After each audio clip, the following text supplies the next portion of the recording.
Assalamualaikum warahmatullahi wabarakatuh. Bismillahirrahmanirrahim. Tabarakalladzi nazzalal furqana ala 'abdihi liyakuna lil 'alamina nadhira. Allahumma shalli wa sallim ala sayyidina maulana Muhammadin wa ala alihi washabbihi asma'in nama ba'du. Ingkang sangat kula hormati, sangat kula takzimaken Kiai Haji Mustofa Bisri sedanten keluarga Kiai Haji Yahya dan semua keluarga besar Bani Mbah Bisri Mustofa.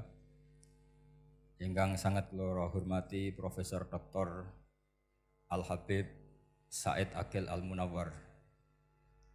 Beliau adalah profesor ahli hadis juga sekaligus ahli tafsir yang sangat kita hormati, sedanten yang hadir kita hormati. Mari bersama-sama nikmati audisi ini. Jadi ini saya digambar Mbah Mus untuk audisi. Jadi saya lulus apa enggak ya enggak tahu. Tapi saya pastikan tadi kalau Profesor Said Aqil Al Munawwar fasih membaca Al-Quran, saya akan menjadi kompetitornya, akan fasih memaknai tafsir Quran. Karena saya sudah tidak mungkin bersaing di suara. Orang tahu semua kalau suara saya itu jelek. Mungkin Allah mau bagi-bagi rezeki. Jadi kalau saya suaranya bagus, nanti tidak diundang jadi mufassir, diundang jadi penyanyi hadroh. Jadi sudah itu saya nikmati saja. Begini, saya dari awal itu sudah saya perkirakan.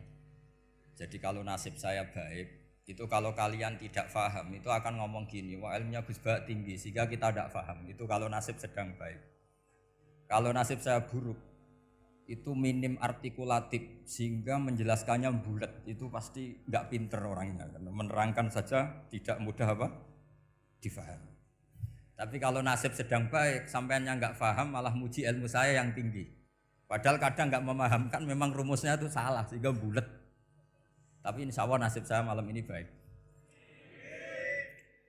Begini, saya dulu pernah berdoa berkali-kali sama Allah Subhanahu Wa Taala bahwa saya ingin membaca Quran itu fasih fil makna. Fasih itu artinya jelas, runtutan logikanya jelas. Sehingga barokahnya fasih itu logika Quran atau logika yang dibangun Quran itu menjadi benar-benar logika yang diterima siapa saja, termasuk diterima oleh orang kafir.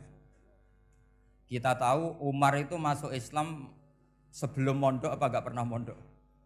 Sebelum mondok, enggak pernah beliau ngaji tafsir. Enggak pernah mondok. Tapi beliau dengar Quran itu faham. Karena logika yang diutarakan Quran itu logika sesuai fitrah salimah. Sesuai akal yang apa? Sehat. Saya di mana-mana cerita karena ini kebanggaan para mufassir. Ketika Jubair bin Mut'im bin Adi menceritakan bapaknya yaitu Mut'im bin Adi. Beliau adalah orang yang sangat pintar sekali sehingga didelegasikan oleh kafir Quraisy untuk jadi negosiator di Asra Badrin. Jadi perang Badar itu kan ada Asra Badrin, orang-orang kafir yang ditawan Islam. Kemudian orang ini diutus untuk jadi negosiator. Singkat cerita pas datang ke Madinah pas Rasulullah SAW baca surat Wattur wa kitabim mastur fi raqim mansur sampai ayat am khuliqu min ghairi syai'in am humul khaliqun sampai ayat am khalaqus samawati wal ard. Di ayat itu Allah menceritakan kalau Tuhan-Tuhan yang kamu anggap Tuhan itu sebagai Tuhan, misalnya Lata, Uzza, Manat, enggak apa-apa kata Allah. Tapi kata Allah saya minta bukti prestasi mereka apa kalau sebagai Tuhan itu. Apakah pernah ikut menciptakan langit bumi? Atau kalau enggak bisa menciptakan urun kata Allah, urun semen sak-sak kata Allah, penting urun. Sehingga logika lalu terbangun, prestasinya apa? Tuhan-Tuhan yang kami tuhankan itu. Kata Allah, Kul ara'aitum ma tad'una min dunillah aruni madza khalaqu minal ardi am lahum syirkun fis samawati. Kalau mereka Tuhan, tunjukkan prestasinya ke saya, kata Allah. Apakah mereka terlibat dalam penciptaan langit dan bumi? Atau kalau nggak bisa menciptakan 100%, kata Allah setidaknya urun. Ya tadi urun semen, am lahum syirkun fis samawati. Syirkun maknanya urunan. Lalu ketuhanan berhala, Uzza dan sebagainya batal karena ayat ini. Orang kafir berpikir, wah ini tidak Tuhan karena nggak punya prestasi apa-apa. Lalu mereka secara ekstrim malah berpikir ateisme, tidak mengakui adanya Tuhan. Kalau nggak diakui adanya Tuhan, berarti alam raya ini dimulai dari ketiadaan. Logikanya berarti begini, hadhil maujudat khalaqahal adam. Langit yang karuan wujud, bumi yang karuan wujud, hewan-hewan yang karuan wujud, matahari, rembulan, lautan semuanya wujud. Kemudian semua maujudat ini dirumuskan khalaqahal adam, diciptakan oleh ketiadaan. Pertanyaannya adalah mahuwal junun asyaddu min hada. Kegilaan apa yang lebih parah ketimbang ini? Karena sesuatu yang wujud dimulai dari sesuatu yang tidak wujud. Berarti sama dengan mengatakan hadhil maujudat khalaqahal adam. Semua yang enggak ada ini diciptakan oleh sesuatu yang enggak ada. Jadi semua yang ada diciptakan oleh sesuatu yang enggak ada. Maka Quran ketika ngendikan am khuliqu min ghairi syai'in. Apakah kalian semua atau mereka semua diciptakan min ghairi syai'in, min ghairi khaliqin maujudin. Saya ngecek di beberapa tafsir termasuk bukan kitab tafsir tapi maknanya sama seperti di Ihya.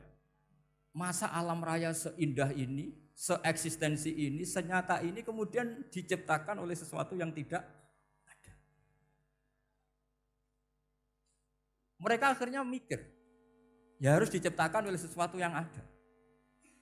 Nah karena sesuatu yang ada ini posisi pencipta, maka harus berstatus super. Nah super ini oleh ulama dibahasakan wajibil wujud. Maka zat yang menciptakan ini namanya zat sing wajibil wujud.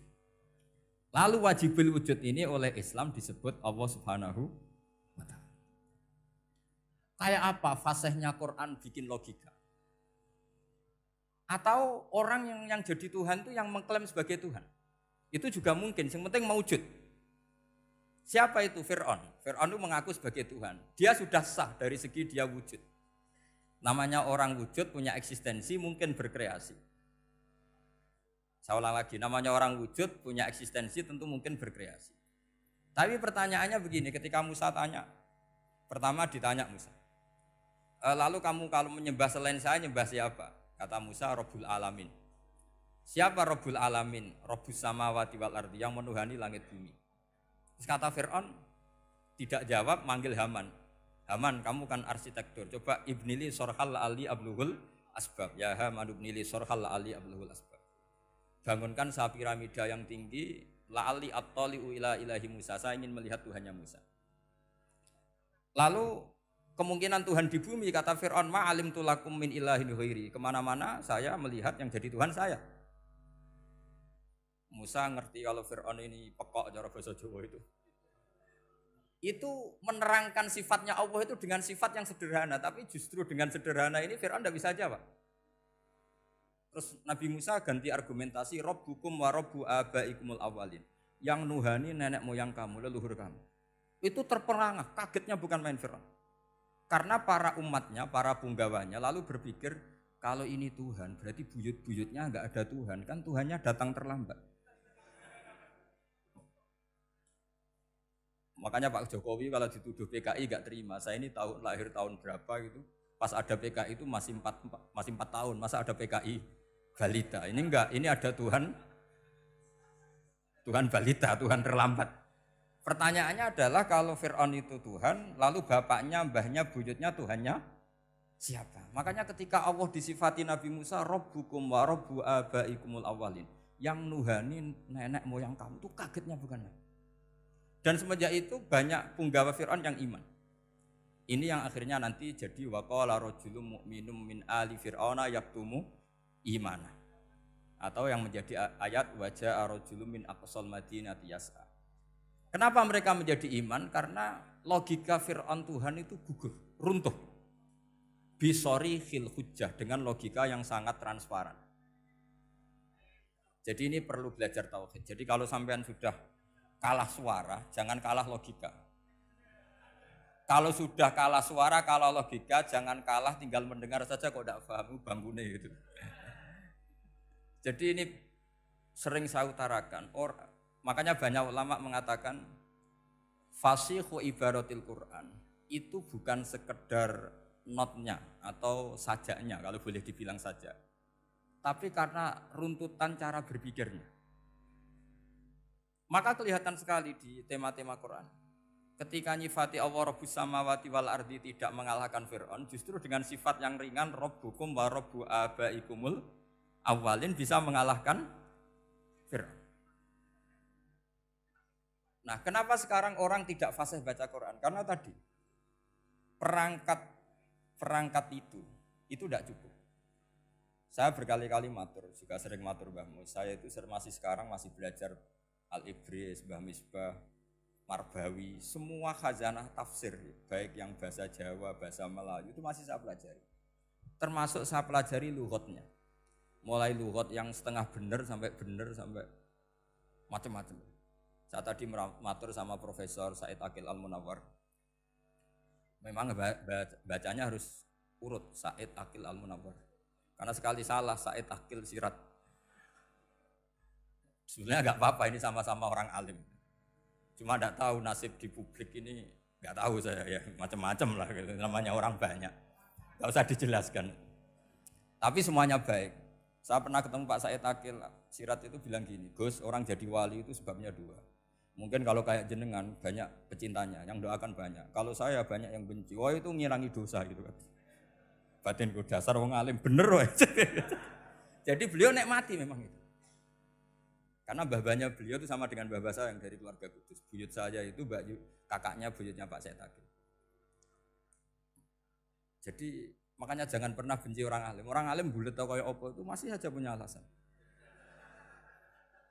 Saya itu dengar Kiai Bisri, cerita Kiai Bisri itu tidak ada yang serius. Dulu ketika ada polemik haji yang mu'alim, itu orang kumpul semua di sini. Kata Kiai Bisri, sudah nunggu Mbah Fadl. Mbah Fadl sudah di rumah. Ngiranya orang itu ya Mbah Fadl rawuh dileteh. Setelah lama Mbah Fadl tidak datang. Loh Kiai Bisri Mbah Fadl tidak datang. Lah ya di rumah. Lah mana kok tidak ada? Ya di rumahnya sendiri. Karena beliau enggak pernah bilang di rumahnya. Orang saja yang kepikiran kalau itu rumah leteh. Itu mirip seperti guyonannya Rasulullah SAW. Nabi itu kalau guyon itu tidak pernah bohong. Makanya di tiba itu disebut wayam zahu wala yaqulu illa haqqan. Nabi itu ya guyon, tapi enggak pernah bohong. Yang bohong kan khayal kamu. Masyhur itu ada orang sepuh sowan Nabi. Di kitab saya itu perempuan, tapi di beberapa kitab lelaki. Saya tidak tahu pastinya berapa. Biasanya ahli hadis mentahmilkan taat dudul kisoten atau taat dudul waqiaten. Oke, kita bayangkan itu perempuan. Ya Rasulullah, saya ini tergesa-gesa, nanti takut kemalaman. Ini orang sepuh. Jadi jangan kamu bayangkan Nabi suami wong ayu nom nanti jadi hok. Orang sepuh. Oh, di sini aja enggak usah tergesa-gesa pulang kata Rasul. Lah nanti gimana? Saya jalan kaki ya Rasulullah sampai kampung saya itu nanti malam. Kata Nabi, la ahmilan naki alab hinnaqa. Santai saja nanti tak pinjemin anaknya unta. Kata perempuan tadi, ma fa'altu bibnin naqa. Apa yang bisa saya lakukan dengan anaknya unta? Sudah tenang saja kata Nabi. Setelah mau pulang disiapkan unta, ya unta tua, unta layak dinaikin. Ya Rasulullah, ini kok unta tua? Katanya anaknya unta. Nabi dengan santai, oh masih tua ya anak unta kata. Jadi itu menafsirkan anaknya unta cilik itu kan pikirannya kamu kan. Sebetulnya anak unta itu ya tua pun anak unta. Maka saya itu yang termasuk bangga. Nasib saya nanti insya Allah kayak Gus Mus, kayak Gus Dur. Sampai tua dipanggil Gus. Tapi saya niatnya lebih buruk. Supaya nanti kalau saya salah pantas ngijek Gus. Tapi dalam kompetisi kadang Gus itu kalah. Itu dulu di Pondok Sarang tuh kalau ke WC itu antri. Itu yang di WC didodok. Supaya cepat keluar. Ayo cepat keluar, saya Gus. Dikira teror Gus itu yang di WC menjadi takut. Yang dalam WC gak kalah, saya malah kiai. Iya. Jadi memang kacau, kalau sudah logika itu kacau. Tapi di Ihya kitab yang populer dikaji di pesantren, itu ada babnya. Qadiyat itu pengarang tentang betapa wajibnya takzim sama Rasulullah. Tapi punya bab mizahun Nabi, guyonan-guyonannya Kanjeng.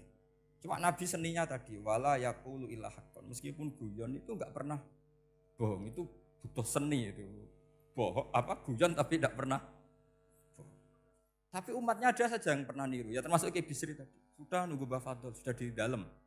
Ketika ditunggu ternyata ya dalamnya Mbah Fadl sendiri, bukan di dalam apa? Ada seorang raja yang gemar kawin karena orang Arab gemar kawin. Itu setiap ada perempuan cantik ingin dinikah. Nikah itu masih baik, jadi sama ndak usah anti. Soal kamu dengki sama orang poligami itu ya hasut gitu. Yang layak biar poligami, asal ada yang mau dan siap-siap ada tambah satu, hilang satu. Biasanya kan. Singkat cerita dia itu cinta sama seorang perempuan. Nah perempuan itu ditanya-tanyakan sama pemuda situ ajudan dia. Gimana saya boleh nikah itu? Jawabannya tadi kaifa tankihuha wa qad ra'aitu qabbalaha rajul. Kok kamu nikahi gimana? Saya pernah melihat dia itu dicium seorang lelaki. Kamu itu seorang raja, masa nikahi perempuan yang pernah dicium seorang lelaki? Wah itu miso-miso raja. Udah enggak. Saya ini raja muslim soleh, masa nikahi orang yang pernah dicium lelaki? Suatu saat si pemuda ini menikahi perempuan itu. Mangkelnya bukan main, karena dia saingan sama raja, gak mungkin menang. Satu-satunya menang itu bikin hoax tadi itu. Ini cerita ini di Ithaf, di sarahnya Ihya. Kamu kira ini di cerita Alfu Yaumin wa Lailatinnya Abu Nuwas, enggak, ini cerita di Ithaf. Kitab yang sangat sakral karena sarahnya apa? Ihya. Setelah nikah, maki-maki raja. Orang tidak punya harga diri, perempuan pernah dicium orang kok dinikahi. Tadri mandalikar rojul, kamu tahu siapa lelaki itu?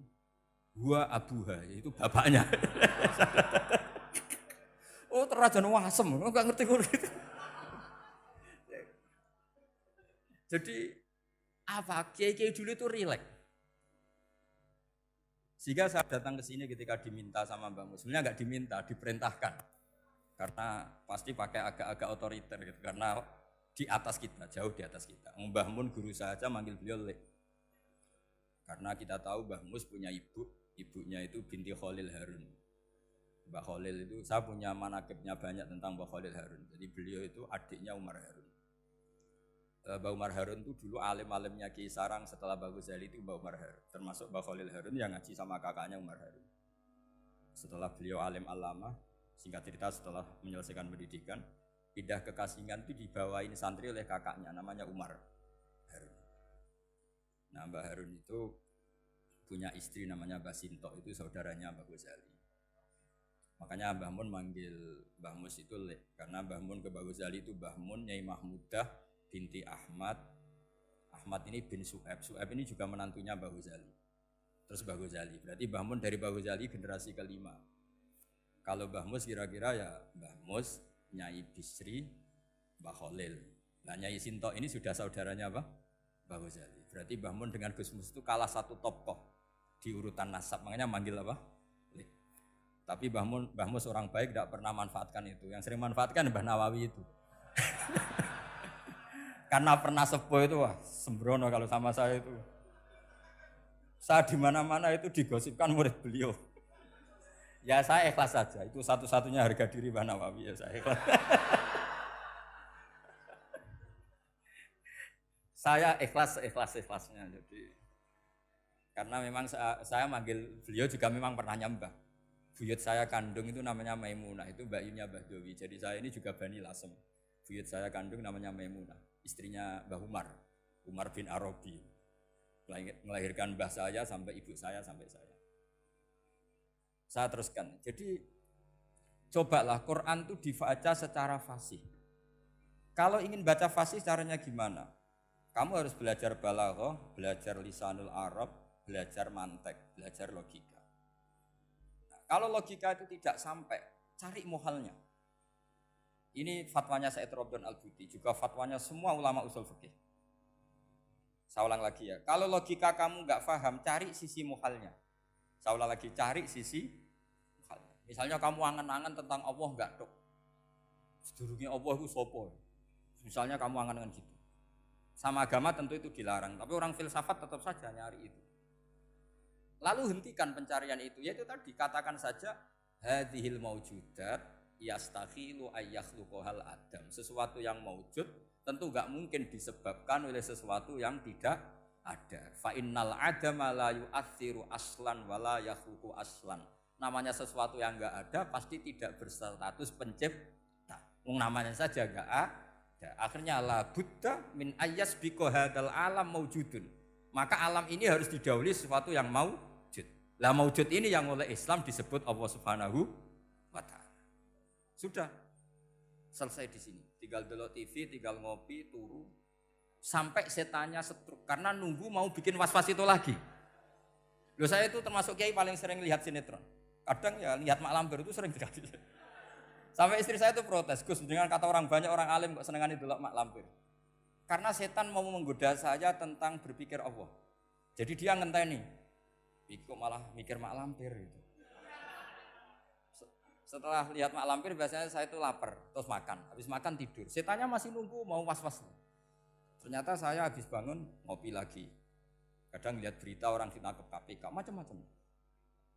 Ini penting saya utarakan supaya setan itu tidak menang. Jadi ciri utama setan itu kata Rasulullah SAW, setan ini goda umatku, hadhil jibal khalaqaha Allah, hadhil ardo khalaqaha Allah, hadhil bihar khalaqaha Allah, faman khalaqaha Allah. Itu makanya banyak orang jurusan filsafat keblinger karena tanya Allah itu siapa. Kata Rasulullah, jika sampai ini maka kamu harus berhenti. Lo berhenti tanpa dialihkan ke yang lain kan susah. Tinggal aja lihat dulu sinetron. Ya paling gampang ya Mak Lampir, kan ada takut-takutnya sedikit. Karena kalau lihat sinetron anak-anak milenial itu kalau ada artis cantik sampai nangis. Karena istri kamu tidak seperti itu. Jadi ini trik ya. Trik supaya melihat TV tapi tidak nyesal.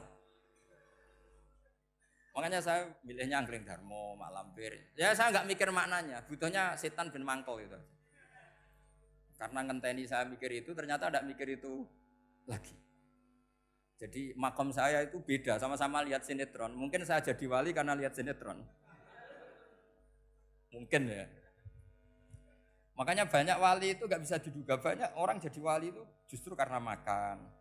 Justru karena melakukan hal-hal yang cara orang banyak itu salah.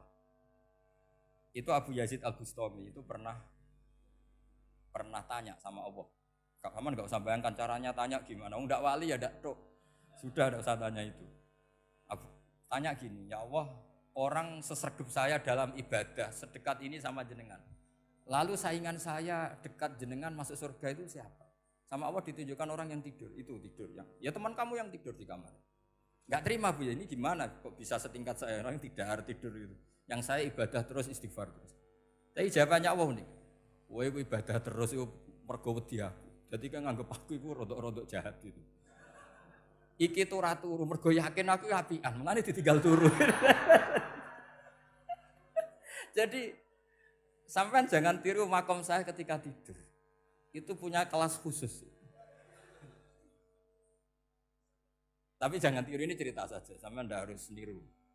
Karena sampean kalau niru itu harus ada Abu Yazidnya. Abu Yazid sudah enggak ada. Tapi itu ilmu. Ilmu yang cocok enggak cocok harus kita kaji. Saya tadi jagungan sama beliau, sama Profesor Said Akil Al-Munawar. Beliau cerita sebetulnya sekolahan saya itu tentang usul fikih, tapi terkenal saya Profesor Tafsir. Tapi saya suka ilmu usul fikih, meskipun korbannya ya banyak. Biasanya orang jadi liberal gara-gara ya usul fikih. Sebenarnya nggak perlu dipikir lah itu macam-macam.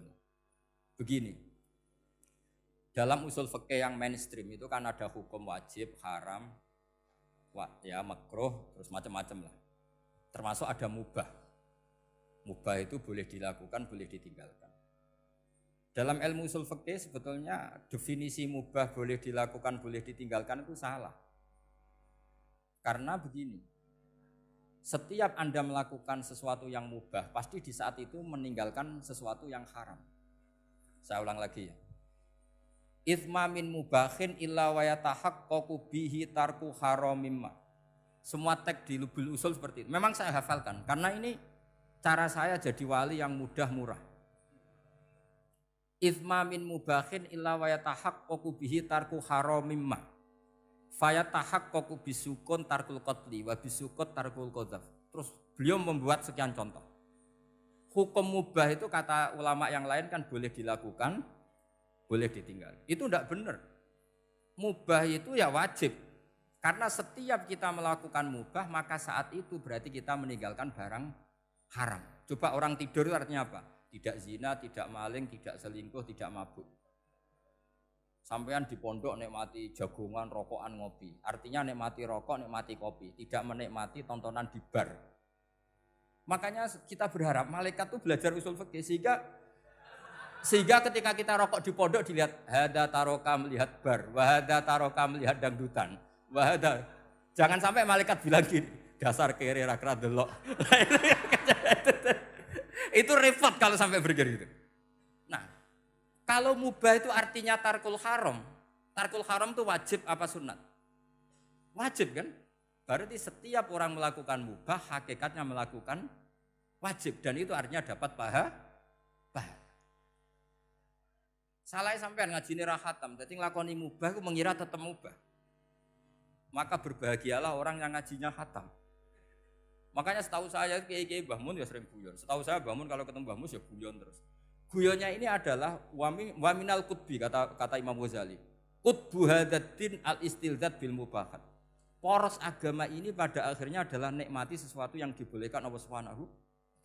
Orang itu kalau fasik, mau makan siang aja kalau enggak ditemani perempuan cantik enggak bisa makan. Mau jalan-jalan kalau enggak ditemani perempuan cantik enggak bisa jalan-jalan. Kalau kiai-kiai itu enggak. Gojlok-gojlokan wis seneng ira karuan. Dulu terkenalnya Kiai Bisri, Kiai diundang, katanya mau ada menteri. Ternyata menterinya ya beliau tidak masak antok di sini.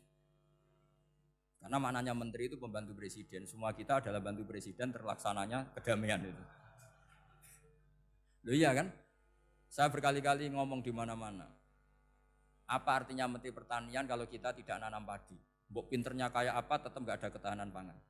Sekarang menjadi ketahanan pangan itu rumusnya menteri apa karena petani mau nanam padi? Itu hakikatnya membantu presiden dalam ketahanan pangan. Cuma petani lebih keren karena tidak butuh digaji. Kalau menteri ya keren tapi kurang keren karena masih dapat apa? Gaji. Akeh tunggale anak mikir untuk gaji. Nah petani enggak mikir enggak dapat gaji. Oh, itu keren. Selalu rakyat lebih keren dibanding pejabatnya. Memang gitu aturannya begitu. Aturannya begitu. Kamu saja yang kurang syukur. Jadi rakyat tuh gremeng. Enak jadi menteri. Ya sudah itu hak kamu, tapi saya tidak berpikir seperti itu. Maka saya ulang lagi ya. Kenapa saya ngomong seperti ini? Supaya tadi saya sudah bilang, saya sudah enggak menang dalam suara, harus menang dalam logika. Karena ini audisi, ini audisi. Digambar Mbah Mus, nanti yang menang siapa tidak tahu. Tadi Pak Mu'ad, sekarang saya, kemarin Gus Zobur, enggak tahu saya, nanti masuk nominasi apa enggak tahu. Begini. Kalau artinya fi'lul mubah itu tarkul haram, saya ulang lagi. Kalau fi'lul mubah itu artinya tarkul, maka mubah ini spesial sespesial-spesialnya. Sehingga Allah kadang ngendikan sederhana sekali. Wa min ayatihi manamukum billaili wan nahar. Termasuk ayatnya Allah adalah kamu ditakdir tidur malam hari maupun siang hari. Kalau kamu enggak malam hari, subuh hari, pagi hari, siang hari. Kenapa dihitung wa min ayatihi? Sekarang kalau ada pakar medis, pakar kesehatan bilang, ini kalau kurang istirahat mati, kalau kurang istirahat jantungan. Berarti tidur adalah menghilangkan penyakit jantung. Obat paling mandi dengan orang rutin tidurnya, itu masih mandi orang rutin tidur. Kamu beli obat harganya 1 miliar, tapi gak pernah tidur 3 hari, tetap taqabbalallahu minna minkum taqabbal ya karim. Maka yang penting itu obatnya apa tidurnya? Tidurnya yang dibantu obat. Tapi kalau obat tok gak dibantu tidur, masih sakit. Berarti penting mana tidur sama obat? Karena penting tidur wa min ayatihi. Orang kayak sampean sering delok YouTube, delok gambar macam-macam. Barokah mana dengan tidur? Wong nak melek mripate delok macam-macam. Barokah tidur. Jadi tidur adalah perlawanan terhadap keinginan melakukan haraman. Ya, saya ulang lagi, tidur itu adalah perlawanan terhadap keinginan melakukan keharaman. Jadi kalau mau tidur nyati gini, ya Allah, siap tidak berangan-angan tentang maksiat terus tidur. Oh, itu wa min ayatihi. Jangan kok gak di duit terus ngombe sing akeh ben iso ngantuk. Wah ini tidur yang untuk melawan kemiskinan. Supaya lupa utangnya tidur, lupa kasusnya itu udah akan jadi wali yang seperti itu. Kalau jadi wali tak gugat itu. Nah, sehingga karena mubah itu tarkul haram, Allah itu sering menghitung ibadah yang super itu halal mubah. Misalnya Allah ngendikan kulu washrobu, kamu harus makan. Sekarang gini, jaga kesehatan itu wajib enggak? Wajib. Kalau saya tidak sehat tidak bisa ngaji di sini. Apalagi Mbah Mus kalau nggak sehat ditunggu orang se-Indonesia fatwanya. Dan di antara cara sehat kamu harus makan. Kalau nggak makan sakit. Lalu makan dengan posisi menyehatkan orang yang bisa fatwa, bisa mulang, bisa macam-macam. Posisi ini super apa tidak super? Super. Maka Allah kadang sederhana ngendikan ibadah itu kulu wasrobu jom kowe yo mangan yo. Tapi ayat ini menjadi tidak hebat kalau dibaca orang tidak pernah ngaji usul fikih. Pangeran piye toh? Dirimo ngongkon mangan kowe dikongkokno kulu. Wis ora usah ngono ya wis mangan. Rusak Quran kena makna niku rusak. Kamu tahu superiornya ayat kulu wasrobu kalau belajar fa inna fi'lal mubah berarti tarkul haram karena saat melakukan mubah artinya tarkul haram. Dan tarkul haram itu penting. Sekarang gini, merusak diri sendiri haram apa enggak? Haram. Untuk supaya tidak rusak kamu harus makan. Berarti makan wajib apa sunat? Wajib. Lho sing haram itu kalau tulung piring dintekno. Nah, dengan cara pemaknaan seperti ini, Quran akan superior. Bahkan di ayat-ayat yang kelihatannya sederhana, kulu washrobu, wala tusrifu. Ketika Nabi Musa dimenangkan mengalahkan Fir'aun, itu Allah firman pertama gitu, kamu harus makan mimma rozaqnakum. Cuma syaratnya wala tatghaw fihi fayakhilla alaikum ghadab. Kalau kamu berlebihan nanti dapat ghadab saya. Nah khawatir saya kalau ilmu ini sudah hilang, terus ayat-ayat yang biasa tentang kemanusiaan dikira biasa. Padahal ayat ini super, misalnya nikah. Nikah itu oleh Allah, perempuan yang kita nikahin, itu oleh Allah disebut surga. Saya punya bukti, misalnya gini ayat ya, wala tangkihul musyrikati hatta yu'min, wala amatum mu'minatun khairum min musyrikati walau a'jabatkum. Terusannya ayat, wala tangkihul musyrikina hatta yu'minu. Wala abdu mu'minun khairum min musyriki walau a'jabakum. Terusannya ayat ulaika yad'una ilan nar. Para musyrikah yang ingin kamu nikahi karena mereka non muslim atau kafirah atau musyrikah itu hanya mengajak kamu masuk neraka. Maksudnya ngajak itu kan bisa saja kamu tertarik perempuan tadi sampai kompromi merubah akidah kamu. Terusannya ayat wallahu yad'u ilal jannah. Harusnya dengan perbandingan kamu jangan menikahi musyrikah. Logika perbandingannya kan wallahu yad'u ila nikahil mu'minah. Saya ulang lagi, harusnya muqabalahnya kan wallahu yad'u ila nikahil mu'minah. Allah mengajak kamu supaya menikahi mu'minah. Tapi kata mu'minah sama Allah diganti wallahu yad'u ilal jannah. Allah mengajak kamu masuk surga. Ila nikahil mu'minah. Artinya gini, setiap kamu hubungan intim sama istri kamu, itu adalah menjadi kamu tidak zina. Jadi kalau kamu tidak zina, barokahnya istri kamu ini penopang kamu masuk surga. Makanya Rasulullah pernah ditanya, ibadah itu apa saja? Nabi secara ringan diantara jawabannya, wa fi buti ahadikum shadaqah. Sudah kamu ngumpul istri kamu itu ya ibadah. Terus kata sahabat-sahabat, ya Rasulullah ayati ahaduna syahwatahu wa walahu ajrun. Yang benar saja Rasulullah, masa urusan gitu dapat pahala. Nabi jawabannya ya enteng, alaih salawadu fi haromin aka'ana ali wisrun. Kalau dia salah yang dikeloni kan ya dosa. Berarti kalau ngeloni yang benar juga pahala. Berarti istri kamu itu jannah surga. Cuma jannah yang agak aneh karena rewel itu agak aneh. Jadi itu jannah yang agak aneh. Maka supaya jannah ini tidak aneh, kata Rasulullah itu cara bersuami istri itu, kata Rasulullah, halla jariyatan tula ibuka wa tula ibuka. Sebagian riwayat halla jariyatan tudhahikuha wa tudhahikuka. Kamu cari perempuan yang gampang guyon, gampang rileks. Mula abah itu rileks, mudhahaka ya rileks. Saya berkali-kali cerita, saya ini termasuk orang yang enggak pernah diskusi penting sama istri saya. Karena takut tegang. Biasanya kalau tegang itu yang suaminya kalah. Jadi saya itu enggak pernah diskusi penting. Saya kemarin mau ke Pasuruan ya, mau ke Peloso itu ditanya, mau kemana? Ya enggak tahu. Terus pulangnya kapan? Ya enggak tahu. Wong kok rohan. Ya saya senang saja. Enggak roh itu artinya kan bodoh. Orang bodoh itu enggak mukallaf, artinya enggak dosa kata saya. Jadi saya ngambil hikmahnya saja. Ditakoki kok jawabannya ora jelas. Ora jelas itu misteri. Memang dunia itu penuh misteri. Pokoknya tak itu. Pokoknya yang kira-kira itu jadi tidak penting. Rasulullah tuh kalau debat sama istrinya ya milih gitu, milih mula abba mudhahaka. Saya punya sekian cerita betapa Rasulullah tuh rileks ngadepin cemburu-cemburunan. Sayyidah Khadijah tentu orang yang super bagi Rasulullah. Sampai ketika adiknya Sayyidah Khadijah, kalau nggak salah namanya itu Halah itu. Kalau datang itu Rasulullah tuh menjamu karena mengingatkan suara Khadijah. Kalau muji Khadijah itu sudah langit Rasulullah. Sehingga Aisyah itu cemburu. Bagaimana Anda selalu muji Khadijah? Waqad abdalakallahu khairan minha. Allah mengganti yang lebih cantik ketimbang Khadijah dan lebih muda. Maksudnya Aisyah. Kenapa masih muji yang sudah meninggal? Tua lagi kan. Gantian Sayyidah Fatimah yang tersinggung karena ibunya ditua-tuakan.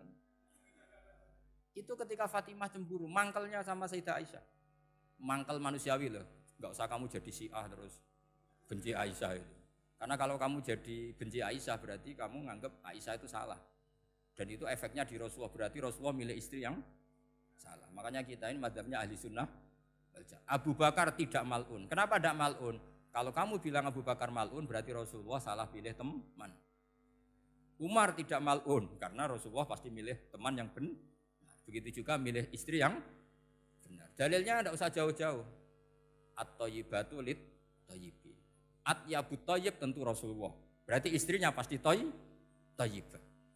Jadi madhab ahli sunnah adalah madhab sing jelas-jelas min baini farsi wa damil labanan khalisan sa'iwal lisyari. Jadi kalau kamu cari logika gampang saja. Nabi itu thayyib, bahkan atyabut thayyib. Padahal kata Allah at-thayyibatu lit-thayyibin. Ya jelas ya. Jadi ini tidak usah dimasukkan hati tentang konfliknya Aisyah dan Fatimah. Itu biasa saja. Yang satu bela ibunya, yang satu bela dirinya. Sebenarnya Aisyah itu enggak niat ngeritik Khadijah. Ingin diperhatikan Rasulullah saja. Terus ketika Sayyidah Fatimah matur ya Rasulullah saya supaya ngalahkan Aisyah itu gimana? Karena ibu saya sudah meninggal ya memang cantik dia, muda dia. Dan tahu betul orang kalau Nabi itu sangat mencintai Aisyah. Kata Rasulullah bilang gini saja, tetap hebat ibu saya. Karena ibu saya dapat Rasulullah rondo untuk Joko. Kowe ayu kaya apa iku untuk dudo. Jadi rileks saja Rasulullah. Akhirnya ya semenjak itu enggak ngeritik lagi, bahaya ini kalau ngeritik. Khadijah itu kan sudah umur 40 tahun. Janda dapat Joko. Aisyah perawan untuk dudo. Keren mana? Keren Khadijah. Jadi tidak semua masalah itu Nabi itu menyelesaikan cara ekstrim. Nabi itu biasa mula apa? Santai rileks. Nah, kalau para mbak-mbak ini ingin jadi surga yang enggak aneh, syaratnya jangan rewel karena di surga itu enggak boleh ada orang rewel. Tapi kalau enggak rewel sementara suami kamu enggak benar, ini namanya goblok. Maka kata Mbah Mun kalau ngijazahi santri-santrinya, "Cung bojomu kudu rewel, enggak ngono fakir," kata Mbah Mun. Tapi santri yang di belakang gremeng, "Iya, Mbah, nak fakir, nak jantungan mati." Makanya sering itu. Jadi di antara ulumil Quran itu ada istilah maudhi'ul mudmar mengganti maudhi'ud dhamir atau maudhi'ul lafzi menggantikan lafdzan akhar. Itu memang agak jadi medhi ilmu tafsir, tapi bagi pelakunya itu menjadi gampang. Ya tadi, ketika Allah melarang nikah hal musyrikah, saya ulang lagi.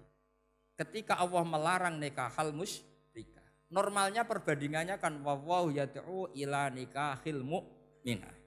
Tapi sama Allah digenti, wallahu yad'u ilal jannah. Itu menunjukkan bahwa nikahul mukminah adalah al jannah. Karena kamu hubungan intim ya ibadah.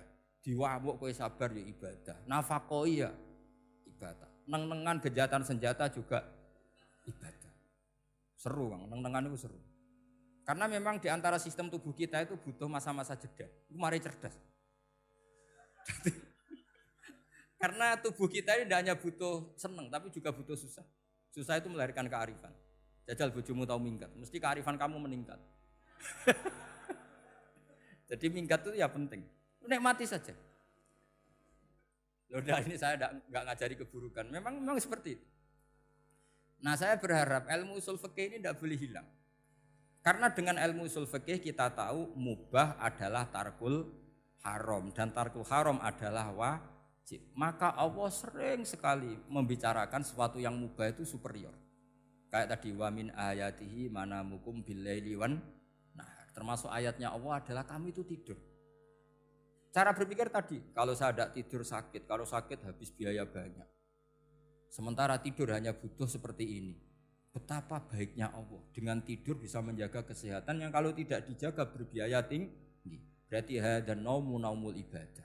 Terus ulama bilang tidur itu ibadah kalau niatnya litaqawi alal ibadah. Tapi nak wae blojo turu lah itu sing masalah. Tapi tentu ilmu itu ada pembanding. Sekarang ketika kamu tidur itu tarkul wajib apa tarkul haram lah itu masalahnya. Seringnya kamu itu tarkul wajib. Wae mulang turu.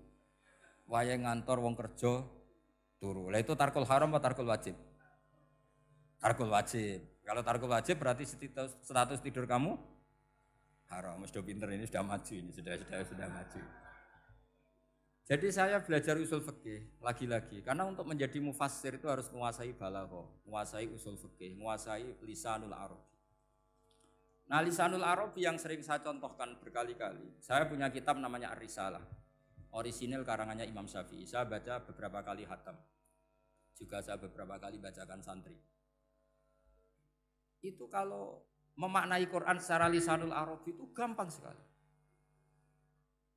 Gampang sekali. Ketika Imam Syafi'i mengatakan kamu boleh tayamum ketika bepergian dan saat bepergian itu tidak menemukan air. Syaratnya kamu tolabul ma', cari-cari dulu.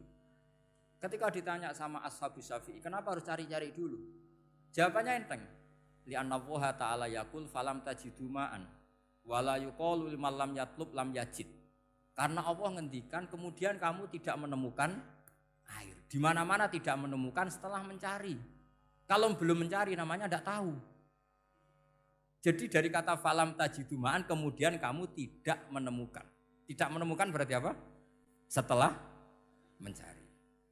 Sehingga beliau mensyaratkan dicari-cari dulu baru berkesimpulan tidak menemukan. Nah setelah tidak menemukan kamu baru boleh tayang. Segampang itu ilmu usul fikih di depan Imam Syafi'i. Ulumul Quran dianalisis dengan usul fikih. Ketika ditanya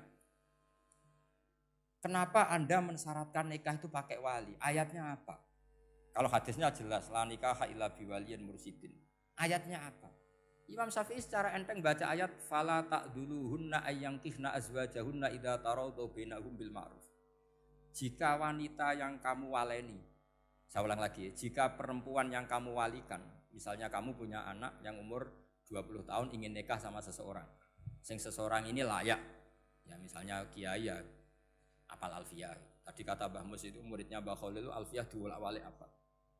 Saking seringnya belajar alfiyah kata beliau sampai santri apal alfiyah wolak-walik tapi ora roh carane jamak kosor.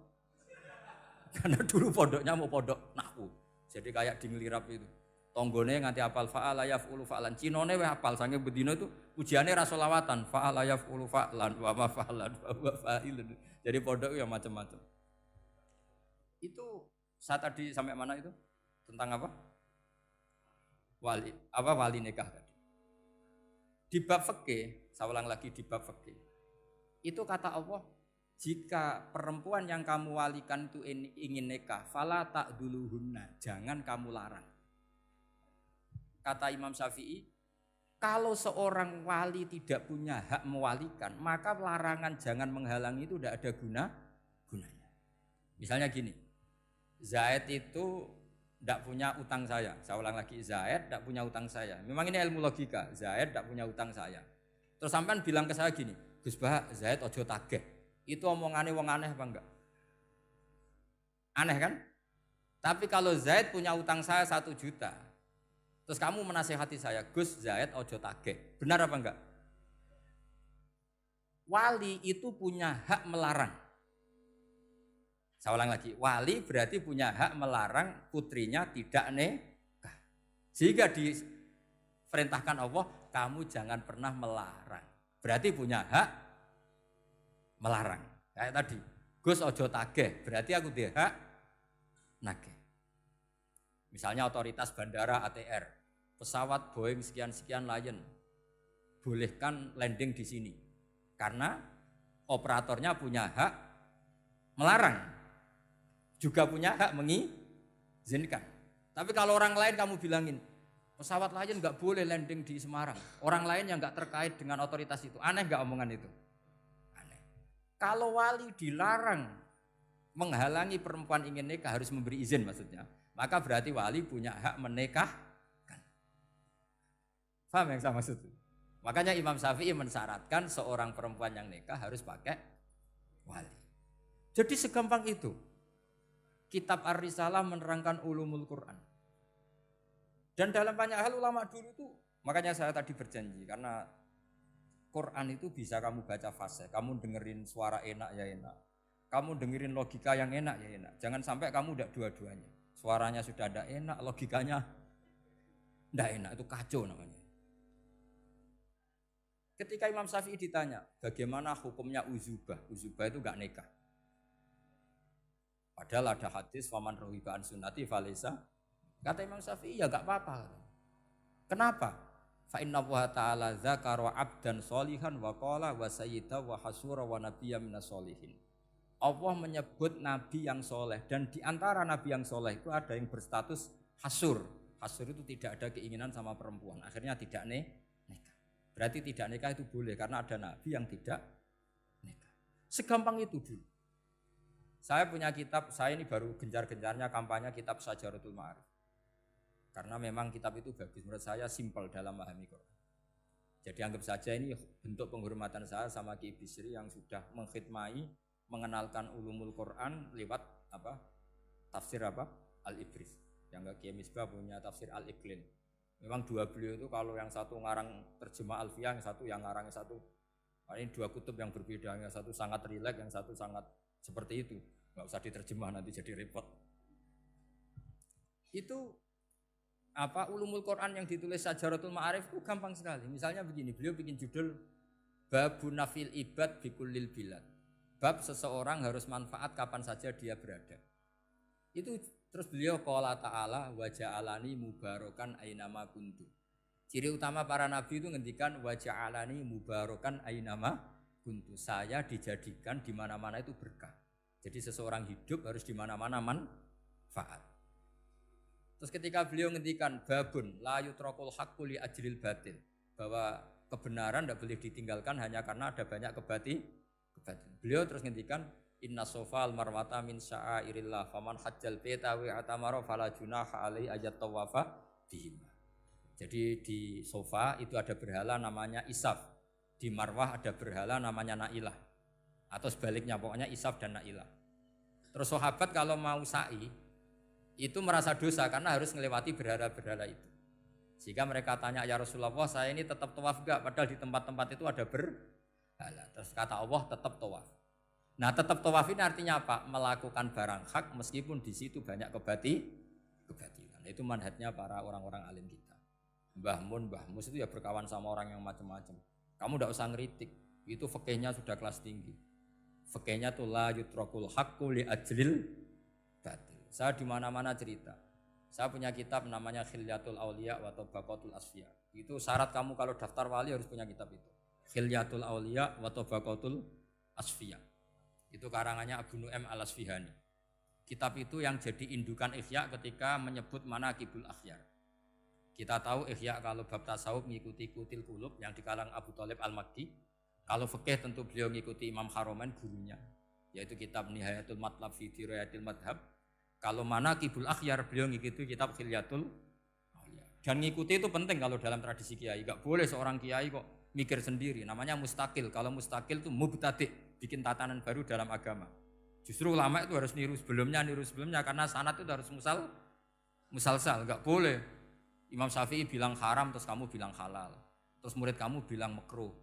Terus muridnya kamu, ya pokoknya khilaful aula, enggak boleh gaya-gayanan gitu. Kalau di kampus plagiat itu dilarang, kalau di pondok itu wajib. Makanya banyak kalau tes itu ngerpek. Karena belajar itu tanpa batas katanya. Lu kok ngerpek? Mboten ya, jadi belajar kapan saja. Jadi mboten ngerpek, mutolaah pas tes. Kacau tuh santri itu. Mutolaah tapi pas apa? Tes. Itu dalam kitab Khilyatul Awliya diterangkan.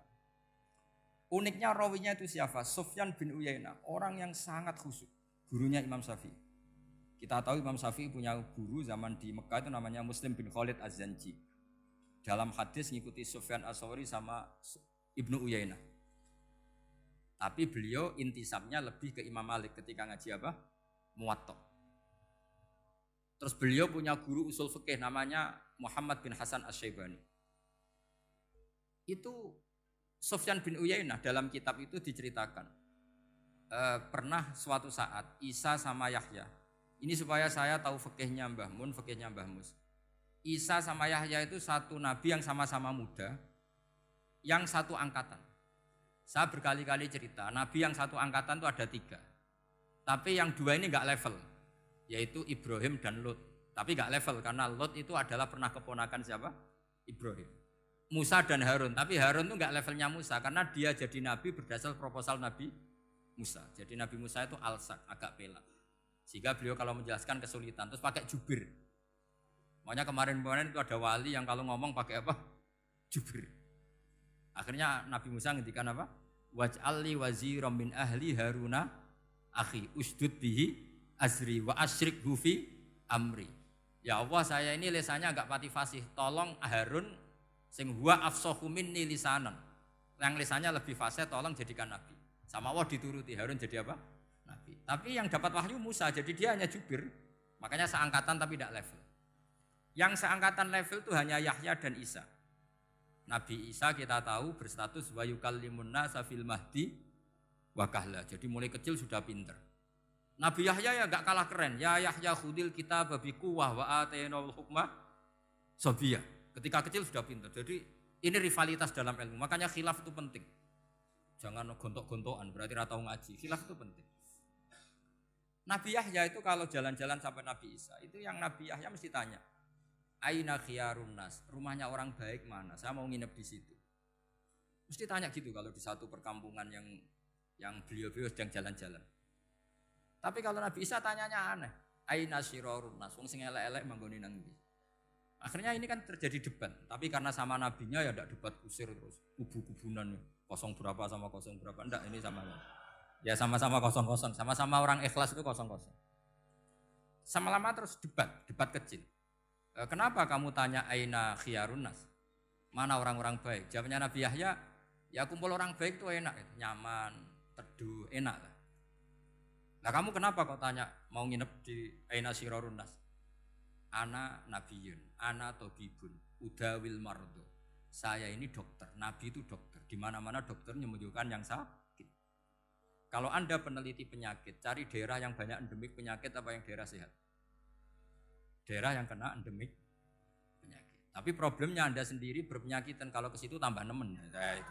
Ya sama, kalau kamu kira-kira tidak kuat ya jangan kumpul orang yang seperti itu. Kamu tidak kuat kan, malah katut. Tapi fikih-fikih kiai-kiai kita, guru-guru kita, berteman orang macam-macam tenang saja. Karena mereka kekuatan kesalehannya sudah absolut, sudah kuat sekali. Ya tentu bi'aunillah wa bitaufiqih. Sehingga kamu tidak usah meki para guru-guru kita. Saya pernah didhawuhi Mbah Mun. Ya Jong, ya aku wis ketemu Megawati. Piye-piye Indonesia kudu damai. Engko nak tukaran yo repot. Jane yo piye, aku yo kiai. Artinya beliau harus ketemu karena untuk supaya Indonesia itu damai. Beliau anggap saja makili religius, Bu Mega makili apa? Nasional. Dan Indonesia damai itu kalau ada kerjasama antara kaum nasionalis dan kaum apa? Religi. Jadi yang namanya damai itu penting sekali. Sampai Rasulullah itu pernah berdamai sama orang yang jelas-jelas kafir. Apalagi Indonesia belum sampai seperti itu. Yaitu kita tahu dalam Sulhul Hudaybiyah, Nabi berakad damai sama Suhail bin Amr. Padahal kalau kamu Qur'annya sudah seperti itu, maka Qur'an itu punya kekuatan yang luar biasa. Ketika Sayyidina Ali konflik sama Sayyidina Muawiyah, itu dirumuskan kita berdamai. Setelah kita berdamai, terus ada pertanyaan begini. Lalu orang yang sedang konflik itu nak ketemu raine, roh raine wis ra seneng. Ning dinggon jenenge konflik ketemu raine wis ra seneng. Oke, kita pakai mediator, kata Sayyidina Ali. Akhirnya Sayyidina Ali pakai mediator, Muawiyah pakai mediator. Terus orang Khawarij bilang, dalilnya apa mediator itu? Enggak ada Qur'annya. Itu orang Khawarij. Sama nggak usah tanya kalau orang sekarang yang apa Gus? Wah itu mari fitnah, itu provokator berarti tanya gitu. Singkat cerita terus Sayyidina Ali itu agak marah. Karena beliau terbentuk oleh Quran. Itu spontan Sayyidina Ali baca ayat wa in khiftum shiqaqa bainihima fab'atsu hakaman min ahli wa hakaman min ahliya. Jika suami istri menghadapi konflik, di mana-mana konflik roh raine kan gak seneng. Maka yang keluarga lelaki kirim mediator, yang keluarga perempuan kirim. Terus dari Sayyidina Ali, wa ummatu Muhammad a'dhamu min amri rajulin wa imra'atin. Umatnya Muhammad lebih serius ketimbang urusan lelaki dan perempuan. Wong suami istri saja kalau konflik butuh mediator, apalagi hadhil ummah. Segampang itu mereka istidlal. Jadi mediator dalilnya mana ya? Dalilnya wa in khiftum shiqaqa bainihima fab'atsu hakaman min ahli wa hakaman min ahli. Dulu Quran itu seperti itu. Ya sekarang problemnya Quran itu tidak dikaji seperti itu sehingga fasihul ibarat atau fasihul akli atau balaghatut ta'aqqul itu enggak ada. Makanya saya ini pengagum kitab Ibnu Hajar al-Asqalani yang nyarai Bukhari. Kata Ibnu Hajar al-Asqalani termasuk mukjizatnya Quran adalah al-iltizat al-akli. Akal itu menjadi nyaman. Itu uniknya yang dicontohkan seperti ngaji saya malam ini. Misalnya Allah ngendikan am khuliqu min ghairi syai'in, yang namanya maujudat tentu diciptakan sesuatu yang maujud. Karena akal akan tersiksa ketika dicekoki gini. Hadhil maujudat khalaqahal adam. Tersiksa enggak akal kamu sebagai orang waras dicekoki pikiran hadhil maujudat khalaqahal adam. Ini maujudat disebabkan oleh ketiadaan. Mesti kowe ra iso turu. Barang rono kok iso gawe iku piye? Nah ini yang dimaksud dalam ilmu tasawuf ala bi dzikrillah tatmainnul qulub. Jadi cara tenangnya hati itu macam-macam. Nak wong toreko wis wong kon wiridan. Nak kaya kula rada ahli akal, wis meneng. Alhamdulillah di pangeran sing wujud. Berarti hadil maujudat khalaqahal maujud. Berhubung maujud ini pencipta berstatus super. Super itu dalam agama disebut wajibul wujud atau musabbibul asbab atau kausa primamboh lah sauni-uni. Sing penting itu ora hadil maujudat khalaqahal adam. Makanya kata beliau Nabi itu bukan sekedar jamal suratan, ganteng secara perawakan, secara fisik enggak. Tapi juga Nabi punya jamalul akal. Akalnya itu nyaman. Yaitu kita disuruh iman dengan sesuatu yang memang kita nyaman. Seperti kita disuruh iman bahwa alam ini diciptakan oleh Allah. Oleh al-mawjud yang super. Kan terus nyaman. Coba kalau kamu diajarin Islam, alam ini yakini yang menciptakan adalah ketiadaan. Oh kamu kuliah sampai profesor sampai dokter pusing, ini ajaran apa? Sesuatu yang tidak ada menyebabkan sesuatu yang ada. Yaitu namanya termasuk ajaran ini indah karena ada al-iltizat al-akli. Kenyamanan apa? Berpikir karena terus nyaman. Ya saya kira demikian ini audisinya selesai. Assalamualaikum warahmatullahi wabarakatuh.